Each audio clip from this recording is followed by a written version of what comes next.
Dans ce contexte-là, quelles étaient en tout cas au départ, les principales fonctions ou les principaux axes d'intervention finalement pour la CAM? Ah, la CAM, d'abord, elle dérangeait MSF parce que sa première action, c'était à l'intérieur de MSF en disant, par exemple, vous ne pouvez pas continuer à prescrire des médicaments complètement inefficaces contre le paludisme. Ça, il y va de notre responsabilité directe. Les gens de la CAM disaient, il y a des alternatives. Les combinaisons à base de dérivés de l'artémisinine. Elles ne posaient pas d'ailleurs de questions de brevet, parce qu'elles avaient été développées en Chine, donc et il y a très longtemps. Donc elles n'étaient pas protégées, ces dérivés de l'artémisinine, par des brevets.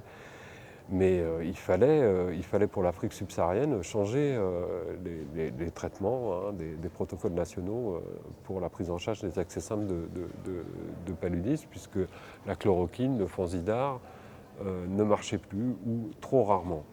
Et donc la première proposition de la CAN, c'est vis-à-vis de MSF, vis-à-vis des prescripteurs de MSF. Pareil pour le VIH. L'année 2000, les directeurs médicaux de MSF se réunissent et font une brochure sur le VIH dans laquelle ils inscrivent que le traitement contre le VIH ne sera pas possible en Afrique subsaharienne parce qu'on manque d'infrastructures, enfin le discours habituel. Donc il y avait une bataille dans MSF.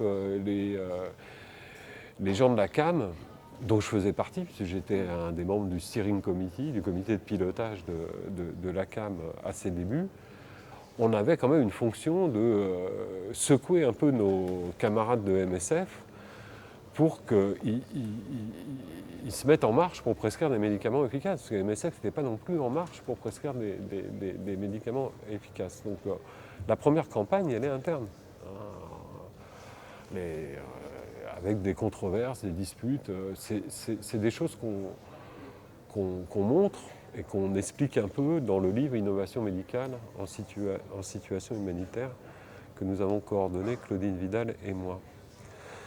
Donc voilà, la première activité, c'était celle-là. La deuxième activité, c'était une activité assez bête aussi, assez basique plutôt, d'approvisionnement. C'est-à-dire, la CAM cherchait à approvisionner les missions de terrain en les antirétroviraux qui commençaient à être disponibles, les nouveaux médicaments contre le palu, des antibiotiques assez rares pour lutter contre les tuberculoses multirésistantes. Voilà, avec une activité pratique, c'est de faire parvenir ces produits aux mains des prescripteurs, dans les mains des prescripteurs sur le terrain. Mais tu veux dire en dépit, je sais pas, des réglementations ou de façon clandestine ou de façon officielle? Les deux. Okay. Il y avait les premiers traitements contre le VIH, d'ailleurs, c'est à la fois perso et clandestin. C'est les collègues et amis malades, pour lesquels rien n'est prévu, où des petits réseaux se constituent pour approvisionner telle personne qui est sur le terrain, que ce soit membre du personnel national ou membre du personnel international.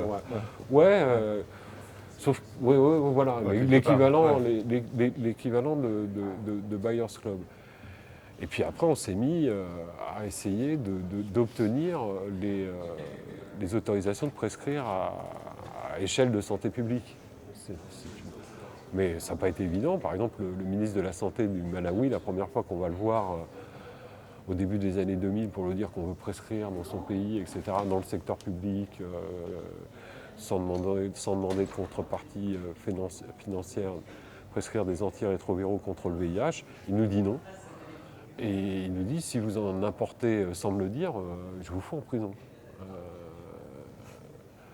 Donc on voit, alors le ministre avait ses idées, c'était de commencer à l'échelle du pays, tous ensemble au même moment, de ne pas autoriser des expériences un peu plus précoces et avancées, ce qu'il a fini par accepter finalement historiquement. Mais au début, évidemment, il avait ses préoccupations d'établir un protocole à l'échelle nationale, donc il était assez réticent. Donc voilà, c'est ça, tous les obstacles qu'il a fallu franchir. Évidemment, le principal pour les antirétroviraux, c'était le traitement à plusieurs milliers de dollars par an et par patient, qui était le prix de vente de ces traitements. Donc on s'est employé à les faire baisser avec des amis génériqueurs, je dirais. CIPLA en l'occurrence. J'allais dire, il y a une troisième fonction, activité en tout cas de la CAM, qui est celle de jouer justement sur les mécanismes de concurrence ou de protection de la propriété intellectuelle pour faire baisser les prix justement sur le marché global, on va dire. Oui, tout à fait.